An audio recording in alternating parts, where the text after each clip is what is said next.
مدينا هنا مثال بيقولك it is necessary to eat healthy food. حرفيا لو انا عاوز اشيل فكرة it is necessary to كذا بحط مكانها must او need to او have to والضمير قبلها. يعني we must eat healthy food تقرب لفكرة ايه؟ السلام عليكم ورحمة الله وبركاته. اهلا وسهلا بكم في حلقة مهمة جدا في القواعد باللغة الانجليزية، وهي necessity grammar necessity. الرجاء التركيز معايا، الحلقة مهمة جدا. necessity في الانجليزي معناها الضرورة، وازاي اعبر عن الضرورة. انا عبد الله ايهاب ويلا بينا. هندرس النهاردة ان شاء الله necessity في حالة المضارع والماضي والمستقبل.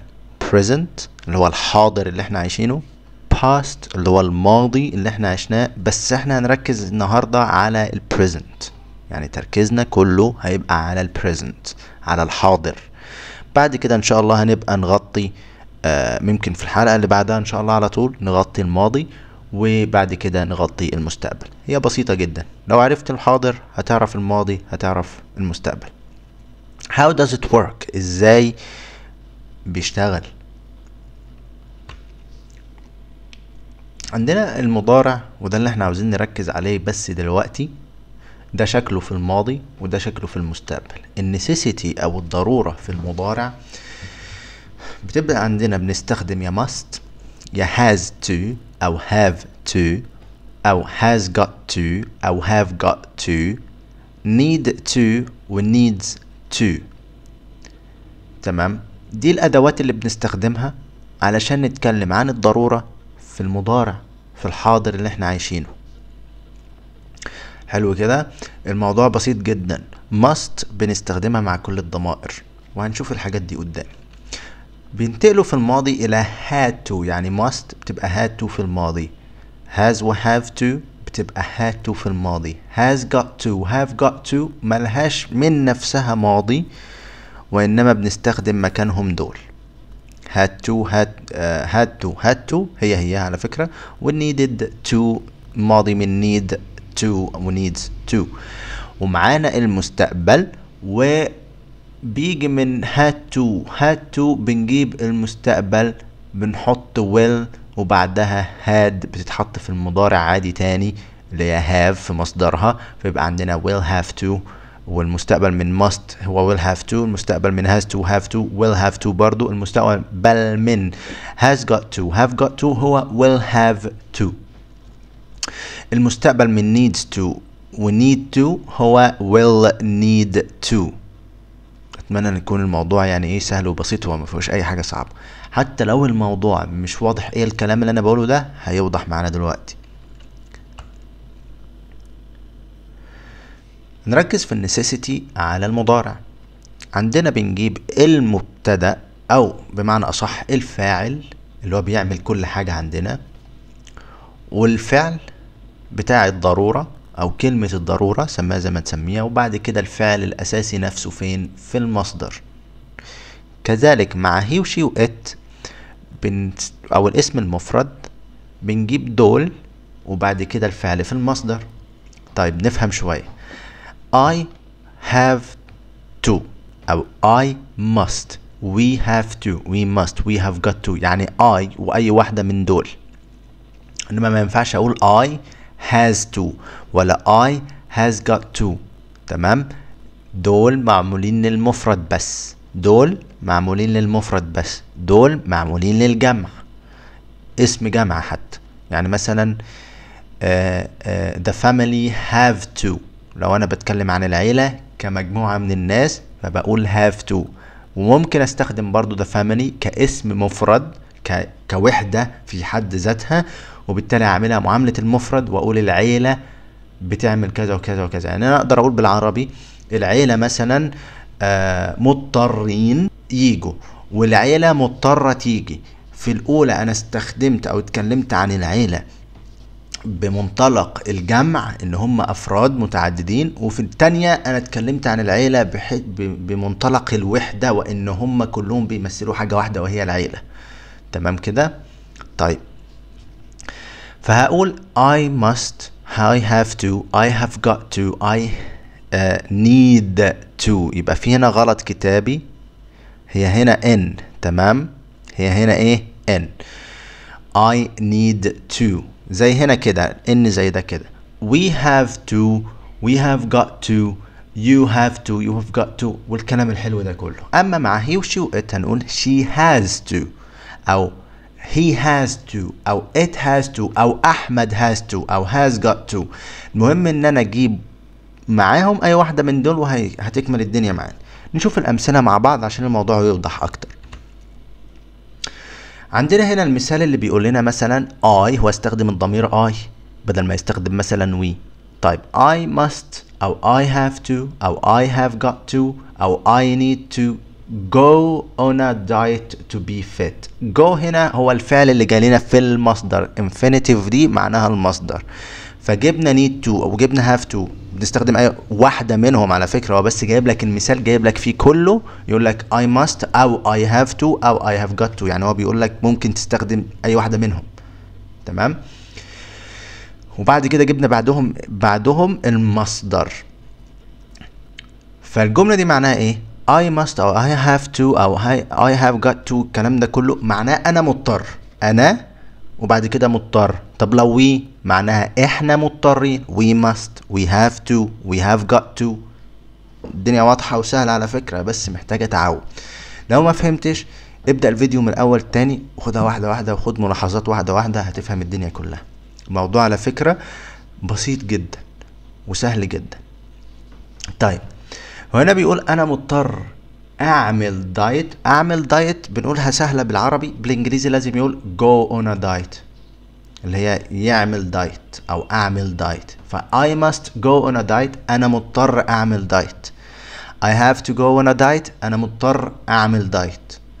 I have got to go on a diet، انا مضطر اعمل دايت. I need to، انا مضطر اعمل دايت، اللي هي انا محتاج اعمل دايت، والاحتياج في حد ذاته ضرورة. تمام، يعني انا محتاج اعمل دايت هياها انا مضطر اعمل دايت، لان الاحتياج ضرورة. الاحتياج ضرورة، لما بنستخدم الاحتياج بنقصد ضرورة. تمام. طيب جاب لنا مثال من هنا مع المفرد اللي هو الضمير هي بمعنى هو، وقال لك he must. يبقى عندنا فهمنا اول حاجة نفهمها خالص ان must هياها ما بتتغيرش على حسب الضمير، ملهاش علاقة بالضمير، هياها ثابتة بتشتغل مع كله. يبقى مشكلتنا بتبقى في ايه؟ في have to بتتحول ل has to مع he و she و it. have got to هتتحول الى has got to. تمام. I have هي has، have بتتحول ل has، بس هي ده المفتاح. طب need بنحط لها s لانها needs، بتبقى needs. يبقى he needs، he has got to، he must، he has to، بعد كده go on a diet to be fit. يعني هو لازم او هو مضطر او هو محتاج يعمل دايت ليكون عشان يبقى يعني fit بمعنى لائق بدنيا، يعني يبقى راجل كده جسمه حلو من الاخر يعني. تمام. موضوع سهل وبسيط، انا عارف ان هو ممكن يبان معقد بس هو بسيط جدا. اهم حاجة وانتوا جايين تدرسوا الحاجات دي نخش كده بعقل، بيقول الموضوع بسيط، انا محتاج بس اركز شويتين. تمام. وما تنساش دايما كوباية القهوة بتاعتك او كوباية الشاي عشان كده تركز معايا احلى تركيز. ننتقل بعد كده الى التركيبة الحلوة دي. ايه اللي انا هنا، ايه اللي بيتقال هنا ده بقى؟ هنا لغى فكرة must و have to والكلام ده كله، وقال لك نقدر نعبر عن الضرورة باستخدام حاجات مختلفة خالص. يعني كلمة necessary ضروري بمعنى كلمة ضروري بمعنى ضروري، وجايب لك هنا بيقول لك it is a necessary thing اللي هو شيء ضروري. يبقى it is necessary انه ضروري او هو ضروري او الحاجة دي ضرورية. it is a necessity ضرورة، انها او انه ضرورة. تمام. انها ضرورة كذا كذا كذا. it is a necessity to be fit. مثلا انا بدي مثال يعني عشوائي، انه يعني هو ضرورة ان انا اكون لائق بدنيا، ده ضرورة. تمام. بالنسبة لي يعني it is a necessary thing مثلا to eat healthy food. يعني انه شيء ضروري ان انا اكل اكل صحي، ده ضرورة عشان ابقى راجل صحي كده وجسمي حلو، لازم اكل اكل صحي، وبالتالي it is a necessary thing. it is a necessary thing. طيب مثلا مدينا هنا مثال بيقولك it is necessary to eat healthy food. حرفيا لو انا عاوز اشيل فكرة it is necessary to كذا، بحط مكانها must او need to او have to والضمير قبلها. يعني we must eat healthy food تقرب لفكرة ايه؟ it is necessary to eat healthy food. بس ركز في الحتة دي علشان ممكن احدد هو الموضوع ضروري لمين. يعني انا لما اقول، وركزوا معايا واحدة واحدة، it is necessary to eat healthy food، انه ضروري اكل او ان احنا ناكل، او انه ضروري يعني ناكل اكل صحي، مش محددة بالنسبة لمين، ضروري بالنسبة لمين. فعلشان احدد هو ضروري بالنسبة لمين بستخدم for وضمير بيدل على الشخص اللي انا بتكلم عنه. يعني مثلا it is necessary to eat healthy food، كده مش واضحة انا بتكلم ضروري لمين. انما لو قلت it is necessary for him، هنحط for him ما بين ال necessary وال to، يبقى it is necessary for him يعني بالنسبة له، for him يعني بالنسبة له، انه من الضروري بالنسبة له ان يأكل اكلا صحيا to eat healthy food. it is necessary for us بالنسبة لنا، it is necessary for them بالنسبة لهم او لهن، it is necessary for you بالنسبة لك او لكم او لكن. تمام. it is necessary for him او it is necessary for her اللي هي الضمير her ما بيتقالش here، اسمها her بمعنى ضروري بالنسبة له. اتمنى الموضوع يكون بسيط وواضح. هحاول برضو احط لكم بعض الحاجات اللي توضح لكم كده. مع الكلام الواضح ده هو المفروض الموضوع سهل، ولكن برضو نسهله اكتر ليكم. ننتقل بعد كده الى الملاحظات بقى. ايه المهم عندنا؟ المهم عندنا هو الامبورتنس بتاع الضرورة، ان احنا بنوضح للعالم واللي حوالينا وللشخص اللي احنا بنتكلم معاه ايه هي الضرورة، ايه هي الضرورة بالنسبة لي. تمام. دي حاجة. الحاجة التانية الملاحظات بقى. النوتس عندنا لاحظنا ان to بيجي معاها الانفينيتيف، ان to بيجي معاها الانفينيتيف. الانفينيتيف زي ما قلنا اللي هو الايه؟ المصدر بالظبط كده. we add s، احنا بنضيف s. we add يعني نحن نضيف، احنا بنضيف s اللي هو حرف الاس with he she it والمفرد، يعني الاسم المفرد وهي وشي وات. في زمن المضارع بنحط اس او اي اس او اي اي اس، بنحط ايه؟ اس اي اس اي اي اس. تمام كده؟ يعني بنزود اس على الفعل اللي هو بيجي بعد تو، اللي هو المصدر اللي بيجي بعد تو بنحط عليه اس او اي اس او اي اي اس زي ما احنا ما شفنا في الامثله فوق. ارجع تاني عشان تلاحظ النقطه دي لو ما لاحظتهاش. بعد كده يا شباب عندنا has got to و have got to. ايه الكلام ده؟ بيقول لك لا يوجد لهما ماضي، يعني ما نقدرش نجيب منهم هما كبنية كده ماضي. ايه الملاحظة الأخيرة؟ بنستخدم for زائد ضمير اللي هو الأوبجكت. ايه الأوبجكت بروناون ده؟ اللي هو ضمير المجرور أو ضمير المفعول به. زي ما قلنا واستخدمنا علشان نحدد، مثلا نقول it is necessary for كذا. for مين؟ يعني لكذا، واللام ده حرف جر. for برضو preposition حرف جر. فاحنا ما بنجيبش ضمير مثلا نقول it is necessary for he، ما ينفعش، ده ضمير فاعل. بنقول it is necessary for him. تمام. ده ضمير المفعول به او المجرور. it is necessary for him او it is necessary for us او it is necessary for them. هحط لكم جدول هنا بسيط يوضح لكم الفرق ما بين ضمائر الفاعل اللي بيعمل الفعل وبيتعامل معاملة المبتدأ، وبين ضمير المفعول به والضمير المجرور اللي بيجي محل المجرور. لو انت فاهم نحو يعني عندك حب للنحو هتفهم النقطة دي. تمام كده؟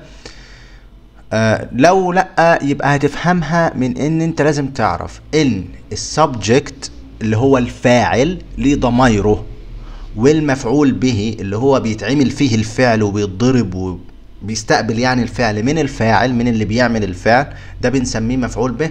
ولو جاي مجرور برضه هو نفس الضمير ما بيتغير. لو جاي اسم مجرور يعني او ضمير في محل جر يعني بعد حرف جر هي مفيش اي اختلاف. طيب السيجنيفيكانس عندنا اهميته ايه؟ اهميته بقى العظمى كبيرة معانا ان هو بيساعدنا او مهم جدا في حالة ان احنا عاوزين نوضح if we wish to make it clear that our actions are based on a necessity or not. يعني لو احنا عاوزين نوضح للناس ان افعالنا مبنية على ضرورة ولا لا. وفي فرق ان انا اعمل فعل كده مش محتاج ان انا اعمله اصلا بس بعمله، وفي فرق ان انا مضطر اعمله.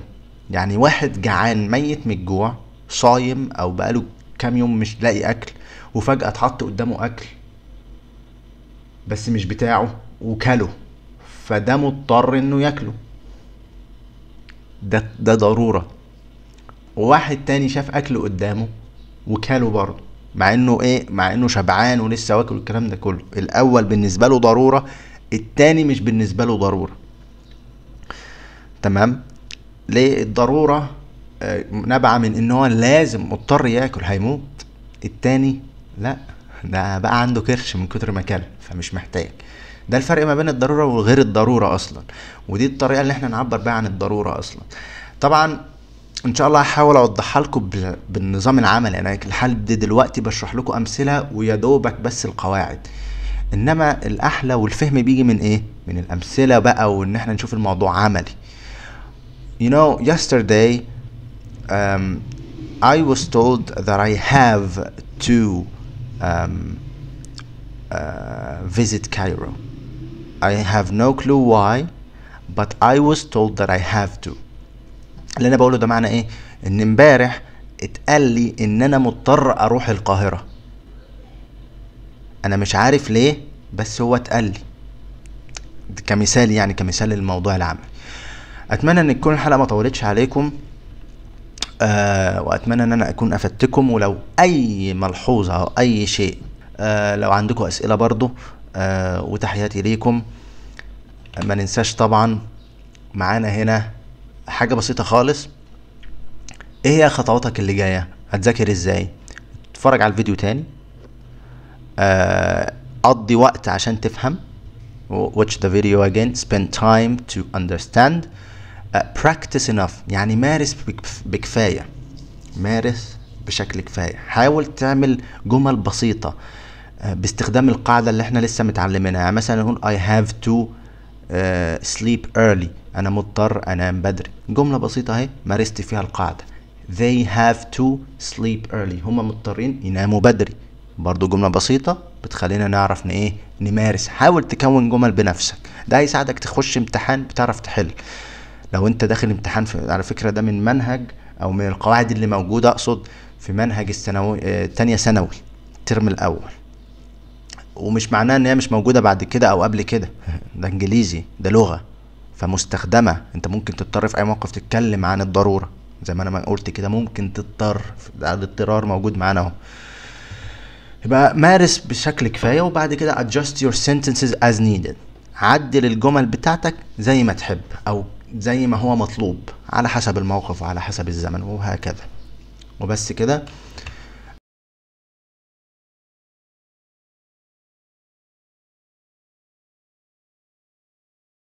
انا عبد الله ايهاب. we acquire, we practice shadowing and more with عبد الله ايهاب. احنا ايه acquire؟ يعني نكتسب اللغة، بنتحصل عليها، مش فكرة ان انا بتعلم مادة. الحاجة التانية we practice shadowing. الشادوينج ده يا شباب ان انت تقلدني بالظبط وتقلد الاجانب، تشوف فيديوهات ليهم وما بيعلموك حاجة جديدة وتقلدهم بالظبط. ازاي بيقولوا الجملة، ازاي بيقولوها في حالة الغضب، ازاي بيقولوها في حالة الفرح، ازاي بيقولوها في حالة التريقة. واخيرا في حاجات اكتر طبعا معايا ان شاء الله هتقابلوها، ولو عندكم اي مقترحات يا ريت تعرفوني بيها. تنتهي الحلقة النهاردة ما ننساش ان احنا نشوف برضو الفيديوهات اللي هتبان لنا هنا في الاقتراحات هنا، وتعملوا سبسكرايب للقناة، اشتراك يعني، وتفعلوا زر الجرس عشان يوصل لكم كل جديد، وعلشان القناة تنتشر وننفع كل الناس. انا عبد الله ايهاب، وكنتم في ضيافة قناة عبد الله ايهاب، والسلام عليكم ورحمة الله وبركاته.